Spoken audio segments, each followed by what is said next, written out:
Hi there, Mark Jaben here, Medical Director for the Haywood County Health Department. Let's talk about this pandemic. Time for the weekly update.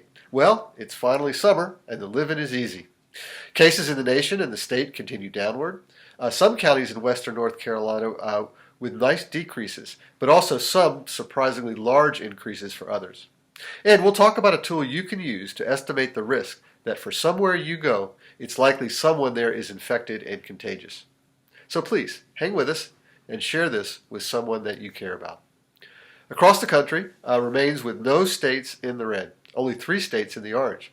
And compared with a month ago, less red along the coasts, and note the Northeast and Upper Midwest from red now to yellow mostly, and continuing increase in the green across the middle of the U.S. But note in the Southeast, the red now in what turns out to be Tennessee. And for our neighbor states, the big change is in Tennessee, which bounded up into the orange this week.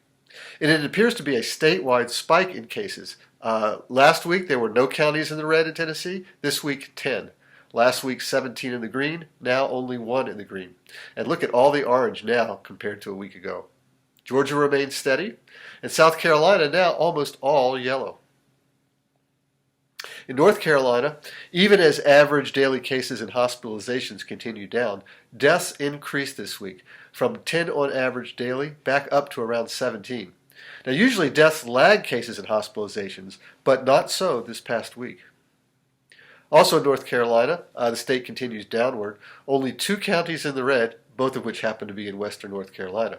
There are now 7 in the orange and still 9 in the green, including 3 in western North Carolina. And most of the state continues in yellow.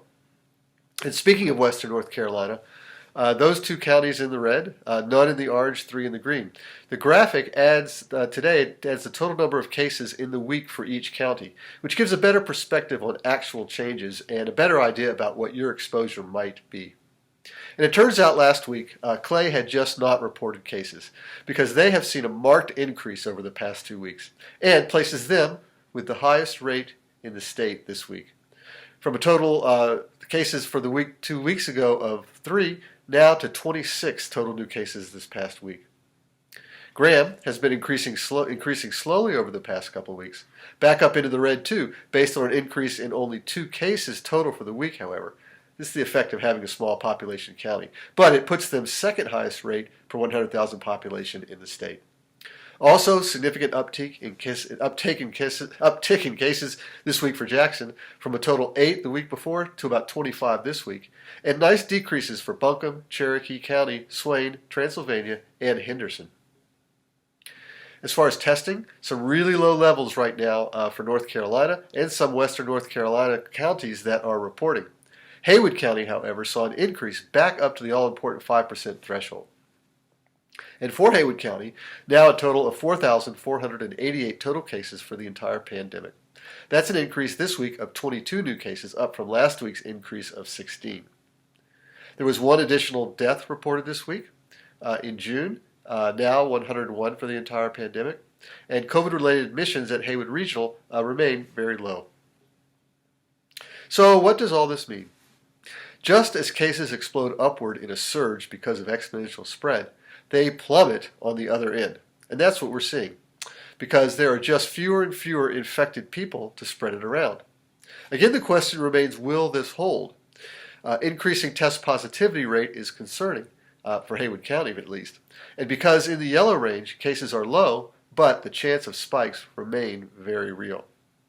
You know, Georgia Tech has a COVID event risk tool. It tracks the chance that in different size groups, what is the chance there will be someone who is infected? For instance, right now, in a group of 10 in western North Carolina, counties in the red have a roughly 5% chance. In the green counties, a less than 1% chance. But increase that group size to 50 or 100, and the chance goes up to as high as 30 to 50% likelihood for those counties in red that there'll be someone in that group who is infected. Less than 5% for those in green. And for Jackson and Haywood right now, there's around a 13% risk. That means if there are 7 groups of 50 to 100 people, at least one of those groups will have someone infected. You just don't know which group you just wandered into. So be well and be careful, especially right now.